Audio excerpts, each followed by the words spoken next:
What's up guys, viperfpv here, and today we have this little guy. This is the HappyModel Larva, little toothpick size drones, I think the 2.5 inch. And what we're gonna be doing is we're gonna be going over the bench, taking a peek exactly what this thing is all about regarding specs and what components it's using. And then we're gonna go over and go to the field, give this thing a little rip, and then come back and I'll give you guys my thoughts. All right, so what you get in the box is exactly this. You get the model itself, pretty much fully assembled, even with the props on it. You also get yourself a nice visual manual to set everything up as well. It has pictures and everything, so you shouldn't have any problems setting this up in beta flight. Just remember to go ahead and disable motor stop, because it is enabled. It was enabled on mine, and it wouldn't arm right, so make sure you disarm it. And enable air mode as well. And then we went ahead and we got an extra canopy right there. We also got an Allen key to take the props on and off. We got some extra screws and some extra hardware. Then an extra set of these gem fan props, or HQ props, whatever these ones are. And it also comes with these Emax Rush props as well. Also comes with a little handy dandy screwdriver to go ahead and change your camera angle on the Larva itself. And as you can see, I have mine tilted all the way up, and you can go up to probably about 45 degrees, and then you can go down to pretty much level, so or maybe even low, a little lower than that. It is using the screw-on type of motors, so this is actually a really nice benefit over the push-on ones that sometimes pop off when you just have a little crash. Regarding the, let's go ahead and zoom in on the quad itself. So right for here for the motors, we have 1103 7000 kV. It is using a Crazy Bee F4 flight controller that does have up to 4S input voltage. So technically you could hook up a 4S to it, but I wouldn't because these motors are not rated for it. This does do 2 to 3S, and I tested this on 3S only. I figured 2S is just the same thing, but a little slower. And then also for the ESC, it has a 401 ESC, it's 10 amps. And then we also have a FreeSky D8 receiver on board, and there's also different versions. There's the FlySky, there's also a Crossfire version, and also a telemetry, like an RxSR version as well. I have the D8 version, and we'll go over that in the later part of the video after the flight. When we go ahead and talk about the pros and the cons. Diamond VTX, which is made by HappyModel as well. It does have smart audio, and I used it, and it works perfectly. And then we also have onboard DVR, so we can record from the footage right here on the DVR. It has a little SD card slot. And then we also have the RunCam Nano, and the VTX does go up to 200 milliwatts as well. So, and it does have this linear antenna. So yeah, let's go ahead and go out to the field and see what this thing is made of.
All right, so now we can talk about the pros and the cons of the HappyModel Larva. So getting right off the bat, this thing definitely rips. It definitely you can have some fun. You can definitely fling it and throw it into some tricks. I was using a 650 milliamp battery. I'm not sure if that helped give you a little more weight to where I was able to do a little more freestyle.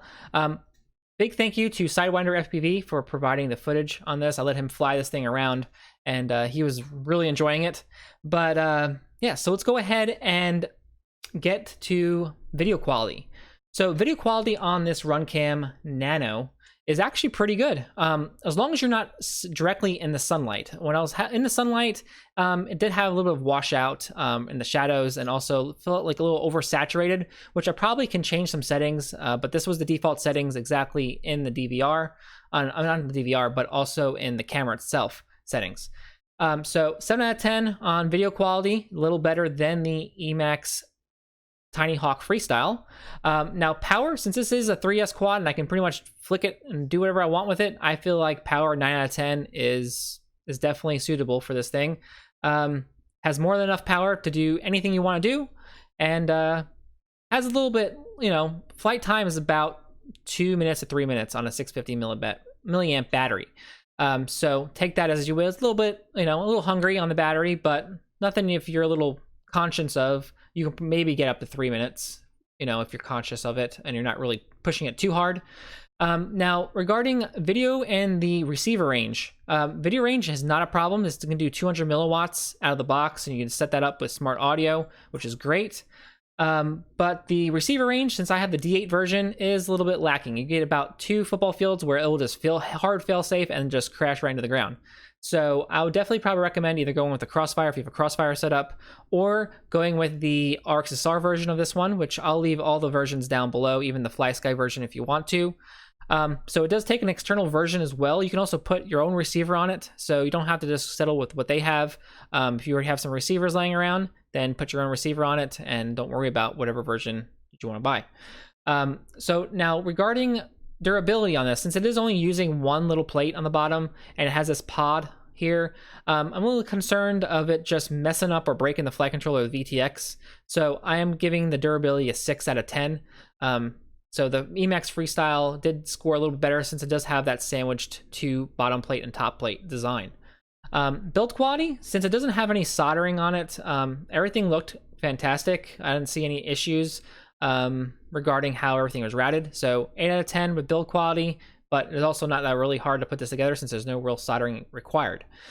So the overall score on this is going to be a 7 out of 10. I definitely do recommend it. I haven't had any issues with it. Just do remember, if you are going to use air mode, to shut off motor stop because it's enabled from default. So just go ahead and do that. So that should do it with the HappyModel Larva review. I will leave a link to this down in the video description down below. It will be an affiliate link, and it does help the channel out down below. So yeah, I would really appreciate if you used it. If you don't want to get one of these and you want to buy something else, go ahead and use that link and then purchase whatever you like. I'll still get credit for your purchase. So I'll see you guys in a future video, and see you guys later. Peace.